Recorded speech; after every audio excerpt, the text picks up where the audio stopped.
وہاں کے شادہ زیست او گریاں بود. فرماتے ہیں جو روتا ہے وہ بالآخر ہنستا ہے، اور جو زیادہ خوش جینے والا ہوتا ہے وہ بالآخر زیادہ رونے والا ہوتا ہے. ہر کے باتو دوست تر دشمن ترست، نخل عمرت راہ بفسوں زو برست.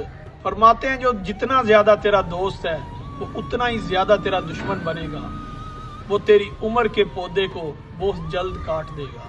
مولانا روم کا ان تمام تر اشعار کو بیان کرنے کا مقصد انسان کو یہ بتانا ہے کہ اے حضرت انسان، جس نے اس دنیا میں دل لگایا وہ بہت جلد رویا اور مایوس ہو گیا.